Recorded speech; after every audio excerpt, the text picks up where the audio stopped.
राधा वल्लभ सिंह। महाराज जी, आपके चरणों में कोटि कोटि प्रणाम। महाराज जी, क्या ये सृष्टि केवल खेल मात्र है या प्रभु की चलती हुई क्रिया प्रक्रिया जिसमें हम प्रभु की क्रिया के भाग हैं? एक नाटक है, एक नाटक है।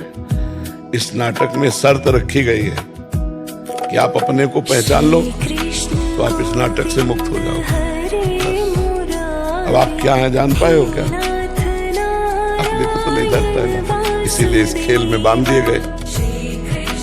आप शरीर तो हो नहीं, ढांचा तो सबका अलग है शरीर से। आप मन भी नहीं हो, बुद्धि भी नहीं हो, क्योंकि मन बुद्धि को आप जानते हो। आप क्या हो?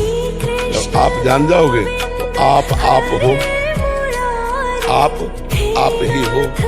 जानत तुम्हें और मुक्त हो। अब इतना कह दिया तो 2 मिनट में, लेकिन पूरा जीवन निकल जाता है इसी को समझने के लिए। पूरा जीवन लग जाता है इसी में साधना करने के लिए। नाम जप करो, ये एक नाटक है माया, जगन नाटक बैठा। एक परमात्मा अपने आप को अनेक रूपों में खेल रहा है। माया का नाटक मतलब जो है नहीं, बस दिखाई देता है। एक दिन सुदामा जी भगवान श्री कृष्ण के साथ समुद्र स्नान करने जा रहे हैं। वाह यार दोस्त, तुम्हारी माया सुनते बड़ी विचित्र है। माया क्या है? भगवान ने कहा पहले समुद्र स्नान करते हैं, फिर बाद में बताएंगे। गए, जो सुदामा जी ने डुबकी मारी, उन्होंने देखा कि एक राज्य में पहुंच गए। उस राज्य में स्वयंवर हो रहा है। सुदामा जी स्वयंवर देखने गए तो हमने कहा आओ आओ आओ, ये तो बड़े पूजनीय है, श्री कृष्ण द्वारिकाधीश के मित्र हैं। और इतना कह रहे थे कि उस लड़की ने जयमाला डाल दिया। अब तो ब्याह हो गया, अब तो पूरे राज्य के स्वामी हो गए। वो राजकुमारी ही वहां की मालकिन थी। अब तो 8-10 लड़के भी हो गए, कई वर्ष व्यतीत हो गए। इसके बाद वो राजकुमारी मतलब जो रानी थी वो पधार गई। वहां का नियम था कि पत्नी पधार जाए तो पति को जबरदस्ती उसके साथ बांध के जलाया जाता था। जैसे अपने आप पूर्व में सती प्रथा थी ना, तो वहां पति को सती होना पड़ता था। अब सुदामा जी के ऊपर समस्या आई, बोले बांधो इसको, जलाओ। तो जब बांधने लगे तो कहा श्री कृष्ण बचाओ। तो भगवान ने ऐसे पकड़ा, उठा, बोले लंबी डुबकी मार गए। बोले प्रभु यहाँ विवाह हो गया, लड़के बच्चे हो गए। ये बोले यही मेरी माया है। कुछ नहीं था, केवल डुबकी मारी। और मार्कंडे नाम के एक ऋषि हुए हैं, तो उन्होंने भगवान से पूछा कि तुम्हारी माया क्या है? तो भगवान ने कहा समय से हम दिखा देंगे। वो अपने आसन में बैठे थे, इतने में देखा समुद्र मर्यादा तोड़ करके आ गया। पूरी पृथ्वी जल में डूब गई और वो जल की तरंगों में थपेड़े खा रहे हैं और जल ही जल। अब इतने व्याकुल हो गए, भगवान को पुकारा।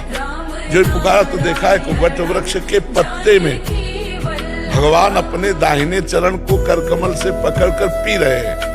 करारविंदेन मुखारविंदम मुखारविंदे विनिवेशयन्तम वटस्य पत्रस्य पुटे शयानम बालम मुकुंदम मनसाय स्मरण। ये शोभा देखी और एकदम व्याकुल हुए। तो भगवान मुस्कुरा दिए।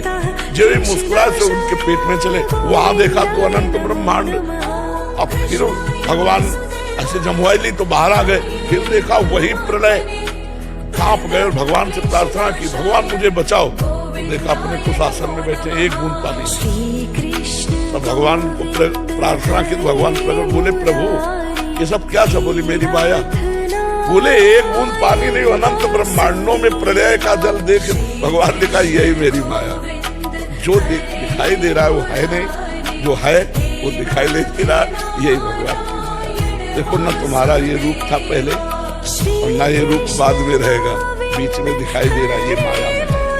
और जो आप हैं वो पहले थे, वो अब भी हैं, वो आगे रहे, वो दिखाई नहीं दे रहा। ना उसका एक्सरा किया जा सकता है, ना फोटो खींची जा सकती है। जो मैं हूँ उसका एक्सरा नहीं हो सकता। शरीर का हो सकता है, हड्डियों का हो सकता है, लेकिन मन का एक्सरा नहीं हो सकता, बुद्धि का नहीं हो सकता और जीवात्मा का नहीं हो सकता। तो इसलिए हम जब तक अपने स्वरूप को नहीं जानते तब तक ये माया खेल जबरदस्ती खेलना पड़ेगा। और जहाँ जान गए तो जीवन मुक्त हो गया। उसी को तो कहते जीवन मुक्त। नाम जप करो, सत्संग सुनो और किसी का अहित न करो, पाप आचरण न करो, तो आप धीरे धीरे धीरे धीरे ज्ञान संपन्न हो जाएंगे। और पाप आचरण होंगे तो फिर बात नहीं बन पाएगी।